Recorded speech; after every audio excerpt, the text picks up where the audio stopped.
The Body Knows, Episode 20 Integration, the Body's Path to Wholeness. Hello, and welcome back to The Body Knows.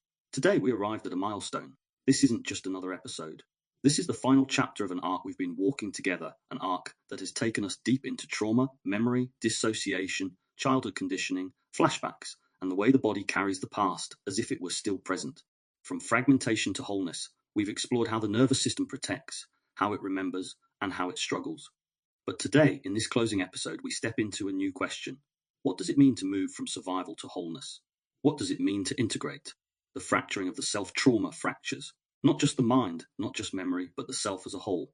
Think of how often we describe trauma in fragmented language. I lost myself. I wasn't there. Part of me died that day. These aren't just metaphors. They reflect the reality of how trauma disrupts the nervous system. When the amygdala locks into alarm, when the hippocampus fails to sequence time, when the prefrontal cortex loses its capacity to regulate, the self becomes a set of fragments. The child who froze, the teenager who lashed out, the adult who numbed with dissociation. Each fragment has its own voice, its own strategies. One says fight back, another says stay small, another says don't feel anything at all. Integration begins when we stop exiling these parts as enemies and start recognizing them as allies that once kept us alive. Wholeness is not perfection. Here's a truth I want you to hold on to throughout this episode. Wholeness is not perfection. Healing does not mean erasing your scars. Integration does not mean you never dissociate, never trigger, never collapse again. Integration means living with all of it, not as chaos, but as a symphony. Think of a symphony. Each instrument plays a different part. Some are loud, some are soft, some carry melodies, others hold rhythm. Alone, they sound incomplete. Together, they create music. The nervous system works much the same way. Fight, flight, freeze, fawn, and even dissociation are the instruments of survival. Alone, they can dominate, overwhelm, and distort. Integrated, they become signals we can listen to without being consumed by. They become part of the music of the self. Integration in psychological theory psychologists have long recognized this move from fragmentation to integration. Carl Jung spoke of individuation, the process of bringing unconscious parts of the self into dialogue with the conscious. Bessel van der Kolk wrote that the body keeps the score because memory lives not only in words but in sensations and movements. Richard Schwartz's internal family systems model teaches that we each carry exiled parts, managers and firefighters, and that healing comes when they are brought into balance under a compassionate self. But what's striking across all these theories is the same principle. Integration does not mean exile. It means inclusion. The fight part of me is welcome. The freeze part of me is welcome. Even the dissociated part that drifts into nothingness is welcome. They are not mistakes. They are survival strategies, and they belong to my story. Spiritual views of integration philosophy and spirituality have their own language for this. In Buddhism, wholeness is described as suchness, things as they are, without grasping or rejection. The Zen master does not try to cut out fear or anger, but to sit with it as part of the whole. In Christianity, integration can be seen in the language of redemption, not erasing sin or suffering, but transforming it, weaving it into grace. In indigenous traditions, wholeness is often relational. You are not whole in isolation, but in relation to land, ancestors, and community. Integration here is not just internal, but external, belonging once more to the circle of life. And in existential philosophy, thinkers like Heidegger describe authenticity not as perfection, but as being in the world with all its contradictions. To integrate is to be present even in the mess, my own path toward wholeness. When I reflect on my own journey, I see fragmentation everywhere. As a child, I froze under the weight of overwhelming classrooms, of social rejection, of misunderstanding. Later, I lashed out, anger and frustration boiling over when I could no longer hold them down. At other times, I shut down completely, retreating into silence, into mutism, into absence. Each of these parts felt like a failure. For years, I thought wholeness meant erasing them. If only I could stop freezing, if only I could stop losing my temper, if only I could stay present all the time, then I'd finally be healed. But what I've learned, painfully, slowly, through experience and reflection, is that wholeness is not about erasure. It's about inclusion. Those parts are not gone. They never will be. But they don't control me anymore. They are part of me, not all of me. When I freeze now, I notice it. I breathe. I bring compassion to that younger self who learned to disappear. When anger rises, I see the old patterns, but I no longer shame myself for them. When I drift into dissociation, I thank my body for protecting me, and then I gently invite it back to presence. Integration is not a final state. It is a practice, a way of living with myself whole, the invitation of wholeness. So as we begin this episode, I want to invite you into a new posture. Not the posture of judgment, why am I still like this? Not the posture of perfectionism, when will I finally be fixed? But the posture of compassion, all of me belongs. Even the parts that once hid, fought, fled, or froze. This episode will not give you a 5-step program to become whole overnight. Instead, it will walk with you into the mystery of what wholeness means, psychologically, spiritually, relationally. It will ask you to notice the fragments, to name them, and then to see them not as enemies, but as instruments in the music of your life. And so we begin, moving from fragmentation to wholeness, from a body that survived to a body that can live, from the scattered pieces of trauma to the integrated presence of a self that is no longer just surviving, but becoming whole. Trauma, memory, and embodied healing. If fragmentation is the wound of trauma, then memory is the thread that holds the fragments together, sometimes painfully, sometimes protectively. The way memory is stored in the body is the reason trauma feels so stubborn, why it can feel as though the past is not past at all, but alive in the present. To understand integration, we need to understand what happens in the body when trauma becomes memory, and what it means to teach the body that now is not then. The science of trauma memory. At the center of trauma's memory system are 3 key players: the amygdala, the hippocampus, and the prefrontal cortex. The amygdala is the body's alarm system. It doesn't think in words, it thinks in signals. Danger, threat, act. When the amygdala senses threat, it floods the body with stress hormones, primes muscles for fight or flight, and heightens vigilance. It's fast, automatic, and deeply tied to survival. The hippocampus, on the other hand, is the storyteller. It sequences events, locates them in time, and helps us distinguish then from now. But under trauma, the hippocampus often goes offline. The story fragments. There is no this happened, and then it ended. Instead, memory becomes a series of sensory shards, a sound, a smell, a flash of an image. Finally, the prefrontal cortex, the seat of reasoning, reflection, and regulation, struggles under the flood of amygdala alarm and hippocampal collapse. It tries to make sense, but the signals are too strong. It's like trying to soothe a screaming child while standing in a burning building. This is why trauma memory feels different to ordinary memory. Ordinary memory is a narrative. Trauma memory is a loop. Ordinary memory belongs to the past. Trauma memory intrudes on the present. Why trauma feels like now. When people say it feels like it just happened yesterday, they aren't exaggerating. Trauma collapses time. The nervous system, without the hippocampus sequencing, stores threat as present. A slam of a door is not like the violence that once occurred. It is the violence right now, in the body's perception. This is what makes trauma so exhausting. The body keeps responding to ghosts as if they are intruders. Muscles tense, breath shortens, the vagus nerve signals danger, cortisol floods, all in response to something that is no longer real. Integration begins with teaching the body temporal literacy. This is then, this is now. Case study. Revisiting a safe place I remember once returning to where I grew up as a child. It looked ordinary, not much had changed. The shops are still the same, the familiar faces of the past. But as time passed, my body reacted before my mind caught up. My stomach tightened, my breath shallowed, and memories cascaded, not in words, but in sensations. Every corner carried echoes of the past, flashbacks of arguments, silences, moments of fear, moments of joy, places I had spent time with friends and alone. The whole cocktail of emotions, the body registered them as alive. Rationally, I knew I was safe. I was an adult. I could leave. No one could harm me here. But my body didn't know. That is the essence of trauma memory. The hippocampus failed to mark the past as past. The amygdala fired alarms. The prefrontal cortex tried to reason, it's fine, it's over, you're safe, but the body disagreed. What began to shift was not talking myself out of it, but grounding into the present, feeling the floor under my feet, naming objects in sight, breathing slowly until the tightness loosened. In time, the body learned, these walls no longer contain danger. They contain you now. This is embodied healing, not erasing memory, but reteaching context. Embodied healing as practice healing trauma memory is not about forgetting. It's about integration, weaving memory into the fabric of the self without letting it dominate. Somatic therapists speak of pendulation, gently moving between activation, the body's fear, and safety, the body's calm, teaching the nervous system that it can move back and forth without getting stuck. Over time, this creates flexibility. Others use titration, introducing small doses of trauma memory in safe contexts, allowing the body to digest them gradually instead of being overwhelmed.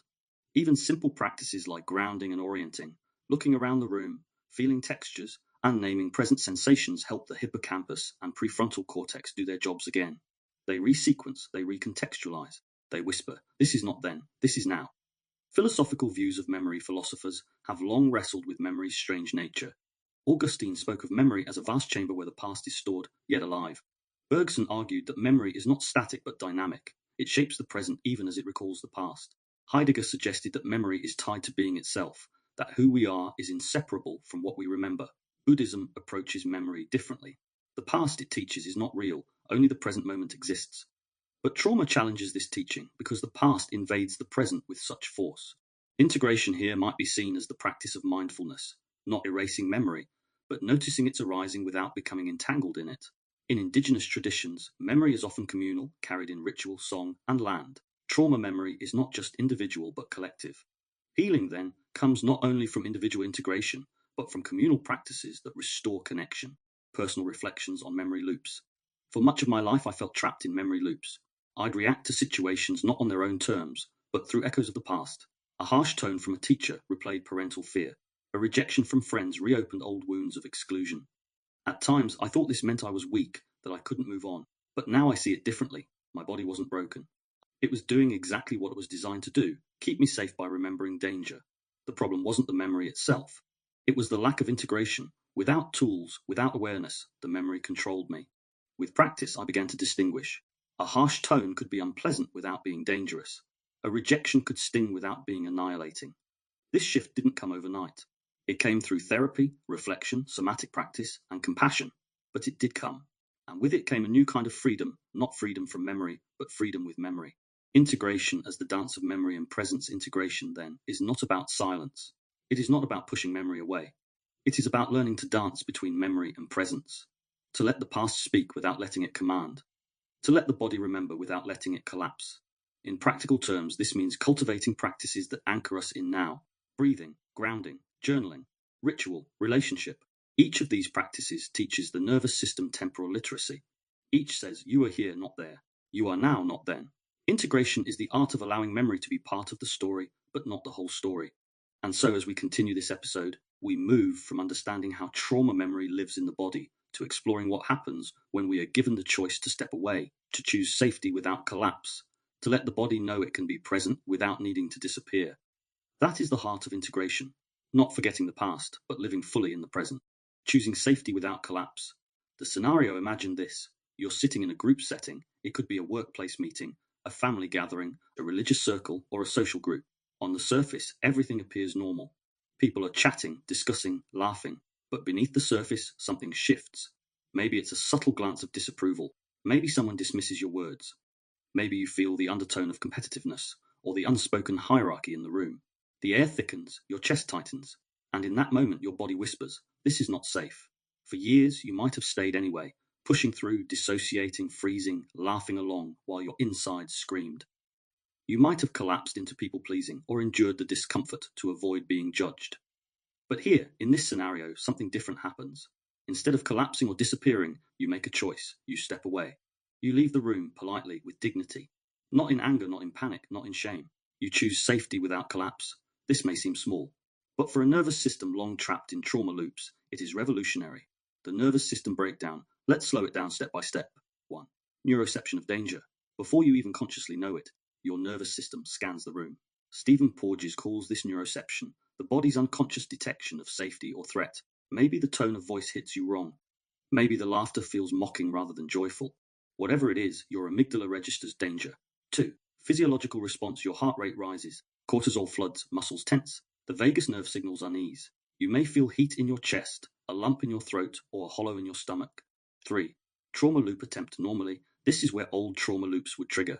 Freeze. Stay small, don't move, fawn, smile, agree, overcompensate. Dissociate, disappear into numbness.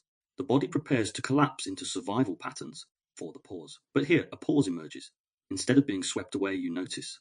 You recognize, my body is telling me something. 5. Choice emerges, breathing steadies. You orient yourself to the present, feeling your feet on the floor, noticing the room. The prefrontal cortex comes online, giving you space to choose. 6. The exit, you rise politely. Maybe you say, excuse me, I need a moment. Maybe you simply step away. The nervous system registers the exit not as collapse, but as empowerment. 7. Aftermath, terror and relief coexist. The body shakes, but also exhales. Instead of shame, there is dignity. Instead of collapse, there is presence. The body learns, I can choose safety without disappearing. Why this matters? This scenario illustrates the essence of integration. Safety does not mean gritting teeth and enduring. Safety does not mean silencing yourself until you vanish. Safety means recognizing the body's signals and choosing accordingly. The terror comes from old trauma. If I leave, I'll be punished, abandoned, ridiculed. The relief comes from the present truth. I left and nothing terrible happened. I chose myself. Each time this happens, the body rewrites its story. Each exit that ends with dignity instead of collapse creates a new memory, a new neural pathway. Over time, this builds resilience, the ability to stay whole in the face of discomfort. Personal reflections: I've lived this scenario many times. There were moments in groups where I felt tension like electricity, words unsaid, glances exchanged, undercurrents of judgment. For much of my life, I would freeze or fawn. I'd become quieter, withdrawing while pretending to stay engaged. Inside, I was screaming. Outside, I looked calm. But eventually, I learned to listen to my body. I remember one particular time. I sensed the familiar dread rising, the heaviness in my stomach, the pounding in my chest. My mind replayed old memories of classrooms where I was silenced, of groups where whispers turned into betrayal. But instead of disappearing, I stood up. I excused myself. Walking away, my body shook. The old fear of rejection. But alongside it was something new: relief. For the first time, I didn't abandon myself to stay accepted by others. I chose safety, I chose presence, and I left without collapse. This choice didn't erase all my trauma, but it taught me something vital. Integration is not always about staying. Sometimes it's about leaving, not in panic, but in dignity. Philosophical layers of choice philosophers have long wrestled with the question of choice under constraint. Existentialists like Sartre and Kierkegaard argued that freedom is not the absence of fear, but the willingness to act despite it. Choosing to step away in the face of terror is precisely this kind of freedom, not freedom from the body's alarms, but freedom with them. Foucault might describe this as resistance to disciplinary power. Groups often function as subtle control systems, shaping behavior through shame, exclusion, or expectation. Stepping away interrupts this power, reclaiming autonomy of the body. Buddhism frames it differently. Leaving a situation without anger, without clinging or aversion, is an act of mindfulness. It is not rejection but recognition, seeing clearly what brings harm and choosing compassion for oneself. Indigenous traditions might see this as returning to balance. If the circle is out of harmony, stepping away is not selfishness but medicine, restoring one's spirit so one can return whole. The body's relief. The nervous system, after such a choice, carries both tremors and calm. Shaking may come, the discharge of adrenaline, the body releasing what was held. But with grounding, the shaking settles, breath deepens, muscles relax. What remains is the memory of survival but transformed. Not I froze, not I collapsed, but I chose. This new memory becomes part of the body's archive, teaching it that agency is possible, even in the face of tension. Why integration requires practice. Of course, this doesn't happen the first time. Often, the first attempts at stepping away are messy, fueled by anger laced with panic. Sometimes we storm out, sometimes we collapse after leaving. That's okay. Each attempt is part of the body's learning curve. Integration is practice. Each time we pause, each time we ground, each time we make a choice, the nervous system learns flexibility. Over time, the loops loosen. The body discovers it can feel fear without being defined by it.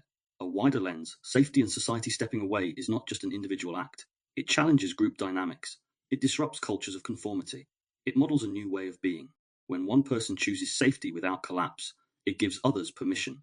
It shows that dignity does not require compliance, that presence does not require performance. This ripple effect is powerful. Whole groups can shift when even one body refuses to collapse. This scenario, choosing safety without collapse, captures the heart of integration. It is not about erasing the body's alarms, but responding to them with compassion and agency. It is about listening to the whisper of danger and answering with presence. Thank you, body, I hear you, and I will choose safety. Integration is not just staying when things are hard. Sometimes integration is leaving with dignity, with presence, with wholeness intact. And from here we turn to the practical side. What tools, what practices, what rituals can help us integrate? How do we anchor this choice, this presence into daily life? That is where we now go. Practices of integration. We've spoken about memory, about choice, about scenarios where the body can step away with dignity instead of collapse. But integration is not an abstract idea. It is something the body learns through practice. Why practices matter? Practices are not about forcing the body to change. They are about teaching it gently, consistently, with compassion. Just as trauma was learned through repetition, repeated exposure to fear, shame, or suppression, so too healing is learned through repetition.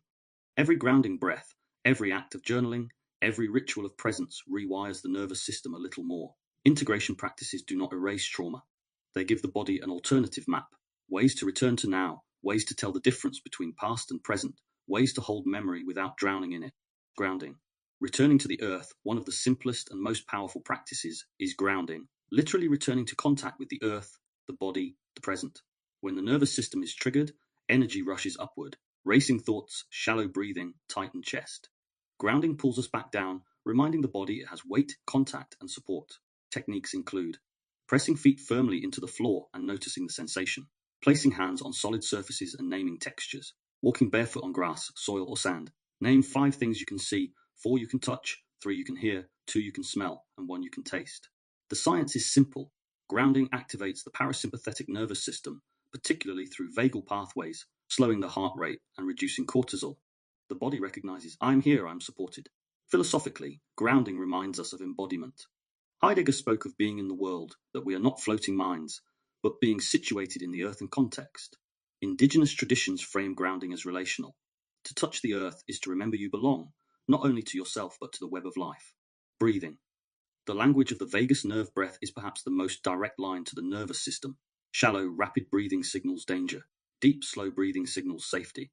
By extending the exhale, activating the diaphragm, and softening the breath, we communicate safety to the vagus nerve. Techniques include box breathing. Inhale for 4, hold for 4, exhale for 4, hold for 4. 4-7-8 breathing. Inhale 4, hold 7, exhale 8. Coherent breathing. 5-6 breaths per minute, evenly paced. Simply noticing. Allowing breath to be natural, without control, as an anchor to the present. Breath is not just mechanical, it is spiritual. In Hebrew, the word ruch means both breath and spirit. In Sanskrit, prana is the life force carried by breath. In many indigenous traditions, breath is the thread connecting body to spirit. For me, breath has been a lifeline. In moments where flashbacks pulled me into the past, where old anger surged, where dissociation beckoned, breath has been the bridge back to now. Sometimes shallow, shaky at first, but with practice, deepening, stabilizing, teaching my body safety. Journaling. The dialogue with the self-integration also requires meaning. Memory without context overwhelms. Journaling helps create a narrative, sequencing fragments into a story. When I write, I slow the loop. Instead of being consumed by the feeling, I name it. I feel tension in my chest. I feel dismissed. I remember being ignored as a child. Naming is powerful. It moves experience from raw sensation, amygdala-driven, into narrative, hippocampus, and prefrontal cortex. Journaling practices include writing sensations first, not explanations. My hands are shaking. Sequencing, writing what happened before, during, and after. Dialogues, writing to the child self, the angry self, the frozen self. Gratitude journaling, not toxic positivity, but recognizing small anchors of safety. Philosophically, journaling echoes Augustine's Confessions, memory as dialogue with self and God. It resonates with narrative therapy, which reframes stories not as fixed but as reauthorable. I found journaling both painful and liberating. Painful, because writing makes things real. Liberating, because once written, the fragments lose their grip. They become part of a larger whole. Ritual, teaching the body symbolically humans are symbolic creatures. Trauma often creates rituals unconsciously, compulsions, avoidance, and patterns of control. Healing requires conscious rituals that teach safety and belonging. Examples include lighting a candle at the start of a reflection, extinguishing it at the end, creating a safe corner with blankets, scents, or music for grounding, using beads, stones, or objects to count breaths or prayers, engaging in cultural or spiritual rituals that affirm belonging, circle gatherings, meditation, prayer, song. Why rituals? Because the nervous system learns not just through logic, but through repetition, rhythm, and symbol. Rituals mark transitions, from fear to calm, from past to present, from fragmentation to wholeness. Spiritual traditions understand this deeply. In Christianity, sacraments are embodied rituals of grace. In Buddhism, bowing or chanting grounds the body in practice. In indigenous cultures, ritual ties healing to land, ancestors, and community. In my own life, I've created small rituals almost by instinct. A candle lit before writing, a walk outside after overwhelming work, a hand pressed to my chest during difficult conversations. These aren't grand gestures, but they anchor me. They remind my body, this is now, this is safe. Relational practices. Co-regulation integration is not only individual. The nervous system learns safety in relationships. This is called co-regulation, the synchrony of nervous systems through gaze, tone, presence. Think of a baby crying, soothed by a caregiver's voice and touch.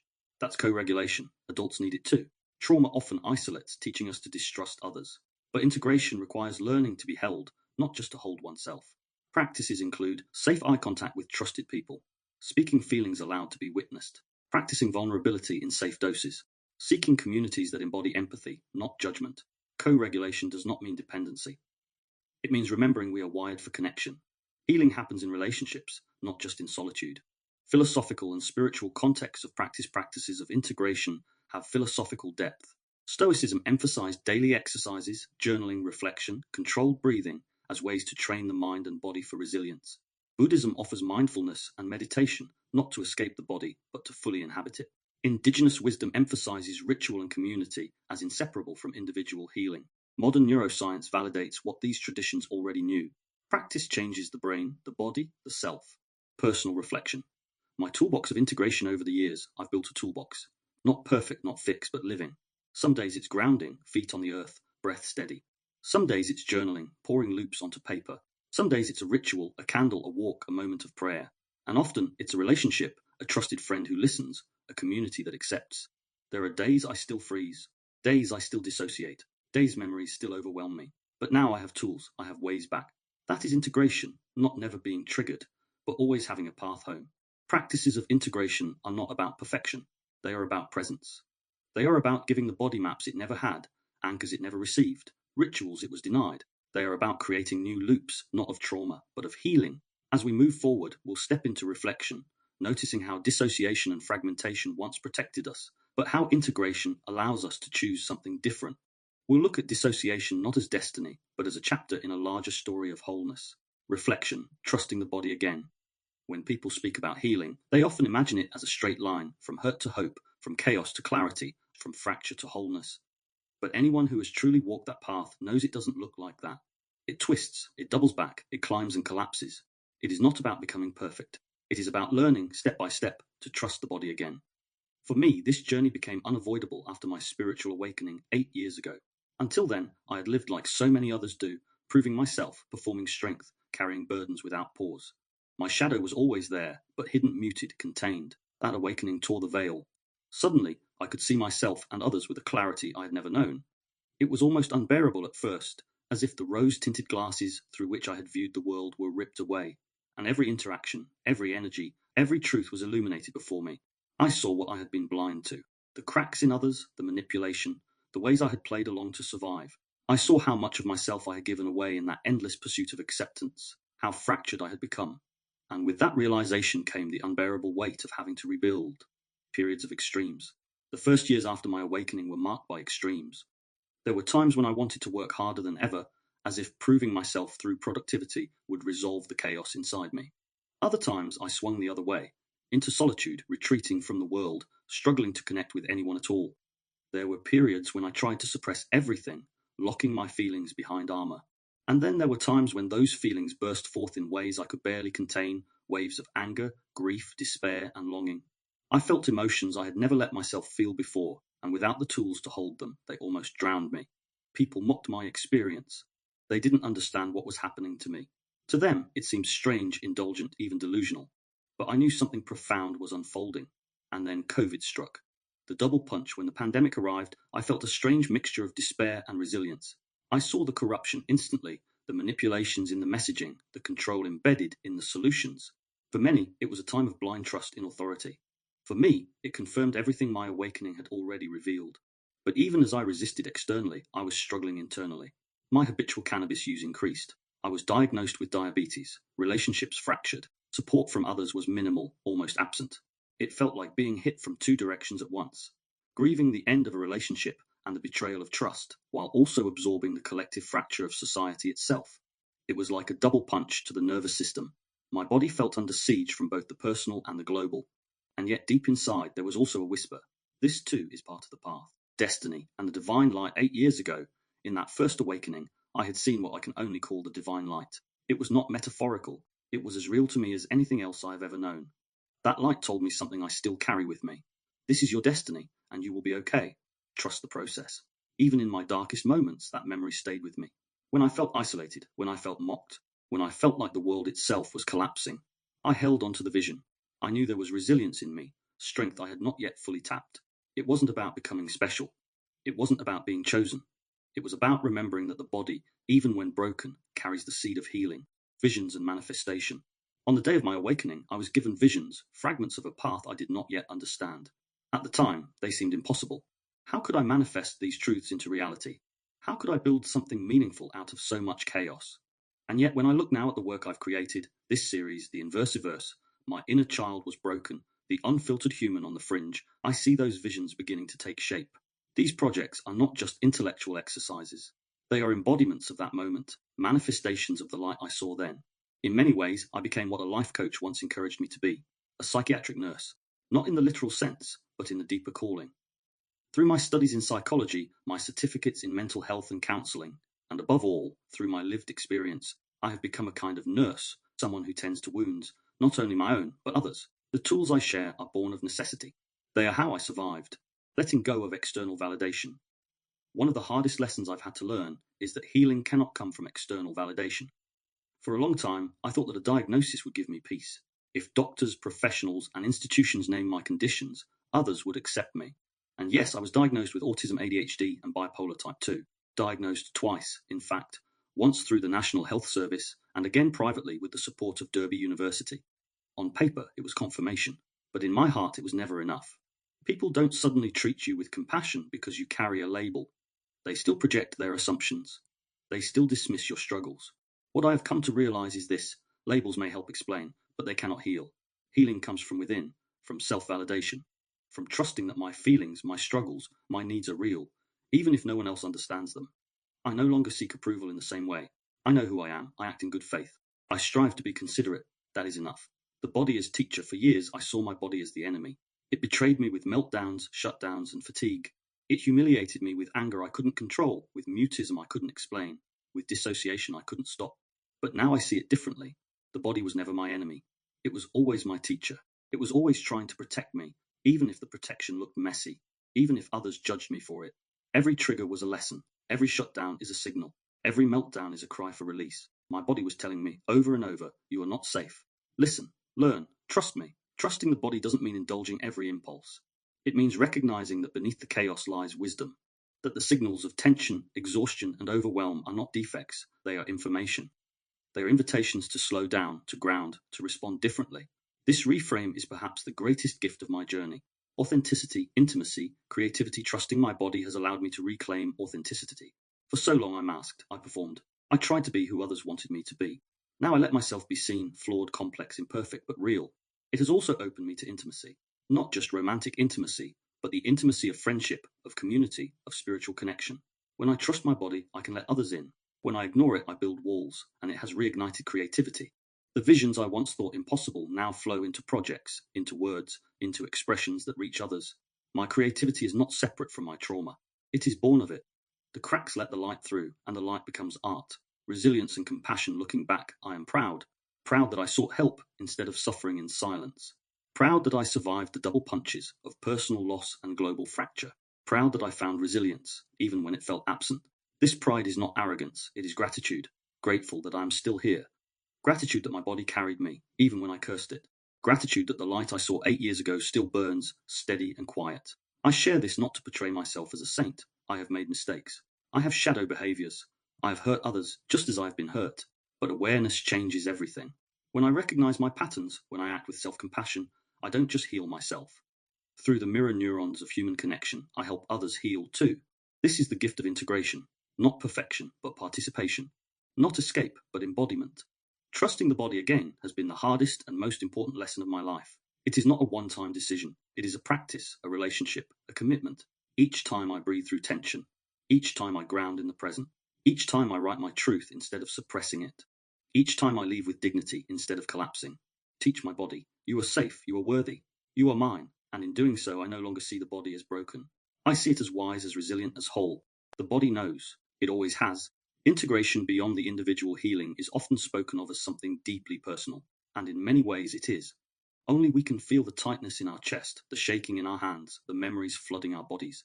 Only we can learn to breathe through the panic, to ground ourselves, to name our loops, from the self to the collective. But trauma is never only individual. It is relational. It lives in families, in groups, in cultures, in nations. My trauma interacts with yours. My nervous system, through mirror neurons, resonates with the fear or calm of others. We live in feedback loops, for better or worse. So if integration is to be real, it cannot stop with the individual. It must ripple outward into families, communities, and societies. Integration is not just me becoming whole. It is us becoming more human together. The family, as the first nervous system families, are where most of us first learn scripts of safety and danger.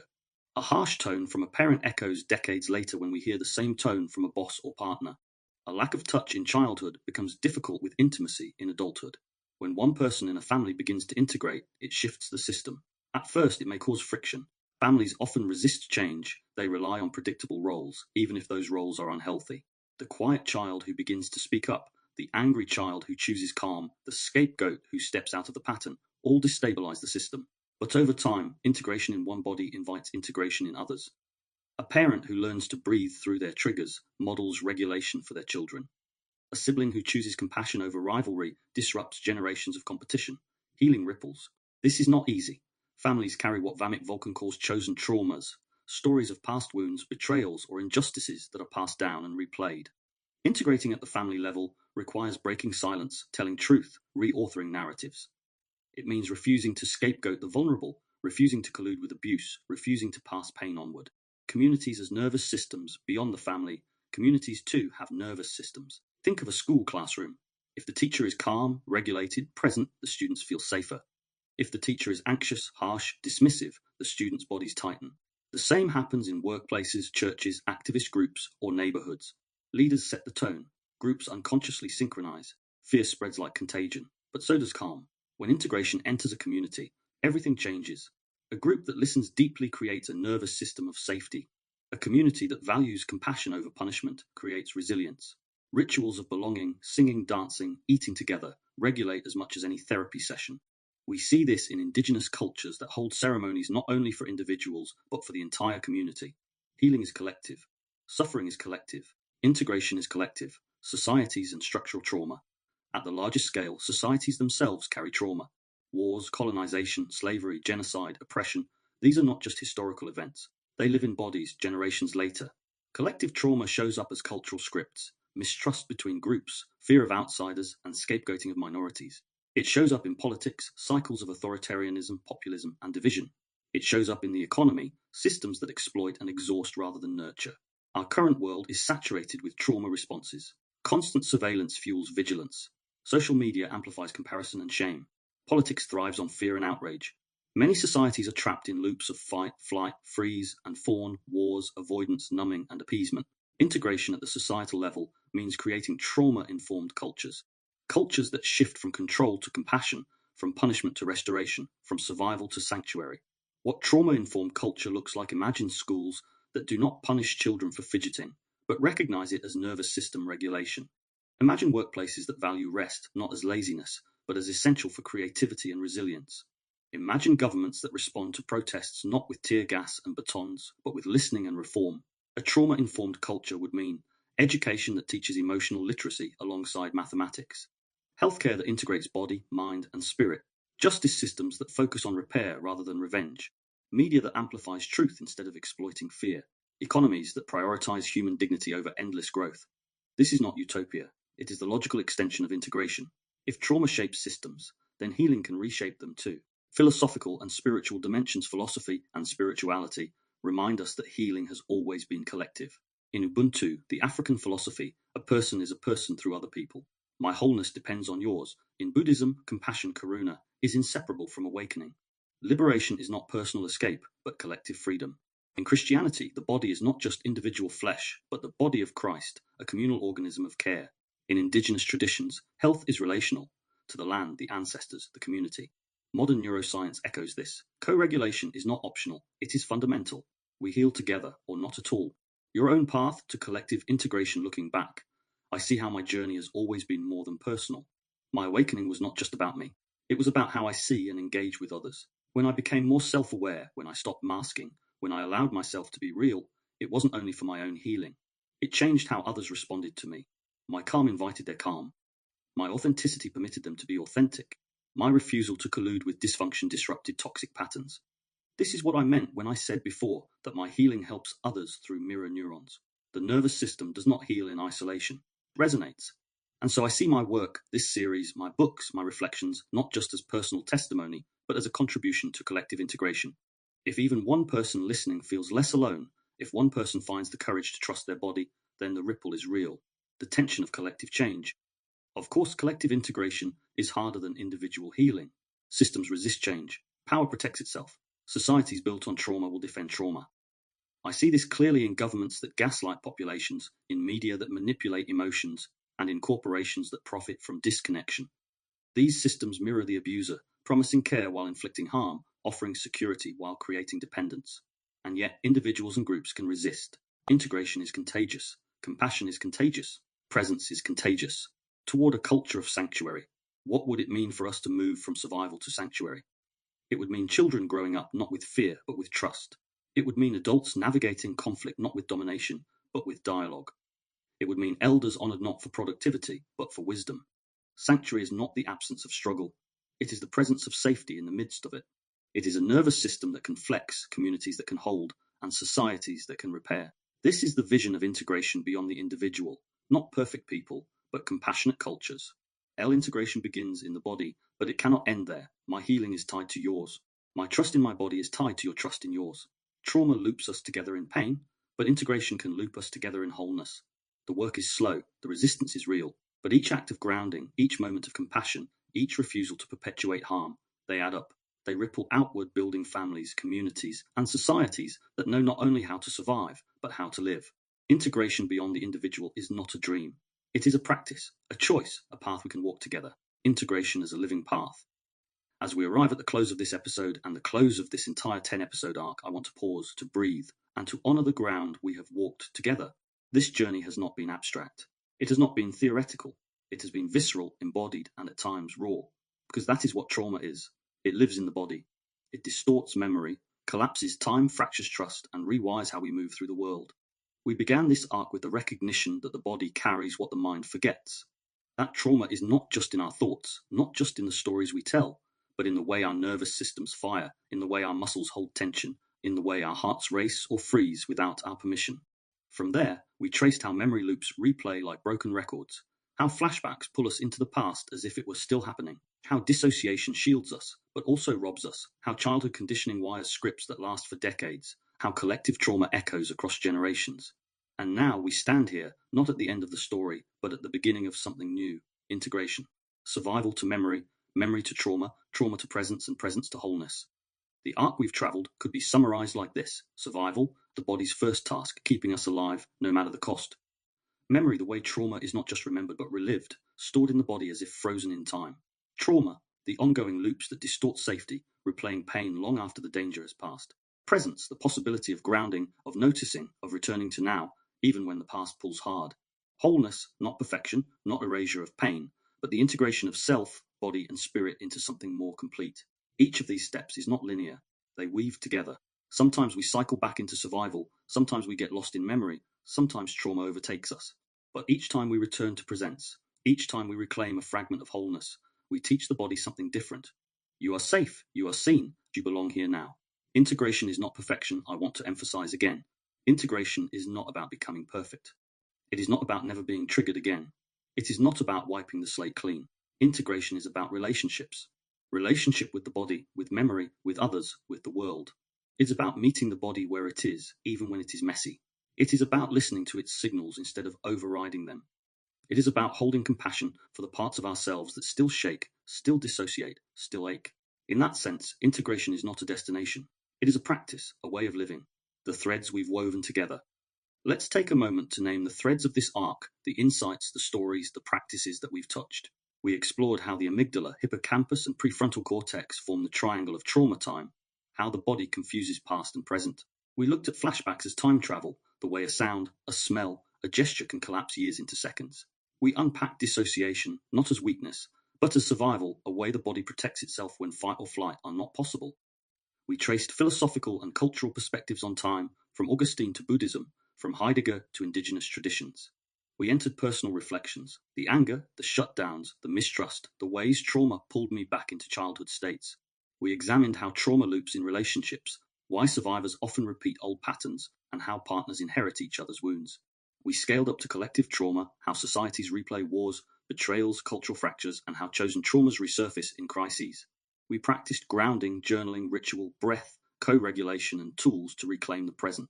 We reframed dissociation not as destiny, but as a chapter, a stage on the path to integration. We redefined integration beyond the individual, imagining trauma-informed families, communities, and societies. Each thread has been important. But the true integration comes when we weave them together, when we see not just fragments, but a whole. The body as teacher.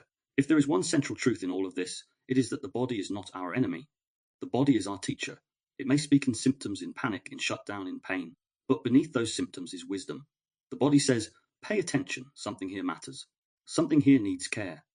When we trust the body, when we listen without judgment, we find that even the most painful signals carry guidance. Anger shows us boundaries, sadness shows us loss, fear shows us danger.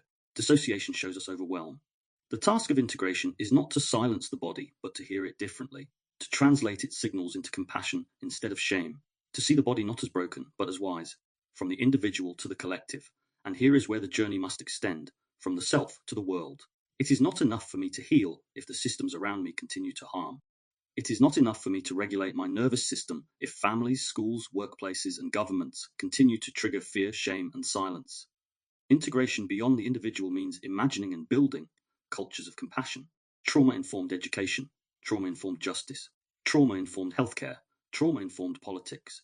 This is not idealism, it is a necessity, because a society built on trauma can only perpetuate trauma, and a society that integrates can only nurture life. The arc we've walked together, this second arc of the Body Knows, has been titled Trauma, Memory, and the Body. Across these episodes, we have stepped into some of the most difficult terrain imaginable. We have spoken of childhood conditioning, of gaslighting, of flashbacks without images, of dissociation. We have revisited pain, not for the sake of pain, but to see it clearly, to understand it, to integrate it. And now at the close, we speak of wholeness. Not wholeness as in perfection, but wholeness as in inclusion. The inclusion of all parts of ourselves. The inclusion of past and present. The inclusion of pain and joy. The inclusion of the body, not as an obstacle, but as guide. Looking ahead to Arc 3, as we close this arc, we turn toward what comes next. The third arc of the Body Knows will be called the body in relationship, love, power, and connection. Because trauma not only shapes individuals, it shapes how we love, how we fight, how we parent, how we partner, and how we build communities. Trauma echoes in intimacy, in sexuality, in trust, in betrayal. And integration, too, must ripple outward, transforming not only our inner lives but our relationships. In the next episode, we will open that arc by exploring how the body carries attachment, how early bonds with caregivers shape adult intimacy, how safety and danger play out in love, how our nervous systems dance with one another in synchrony or in conflict. The journey continues, and so we arrive here at the end of this arc with gratitude. Gratitude for the courage it takes to listen to words like these, to sit with pain, to reflect on your own story, to feel into your own body. Gratitude for the fact that you are here, still listening, still alive, still seeking. Until then, you've been listening to The Body Knows. Thank you for listening. Thank you for walking this path with me. I hope this arc has offered not just insight but compassion for yourself, for others, and for the child within who still longs to be seen. Because integration is not about perfection.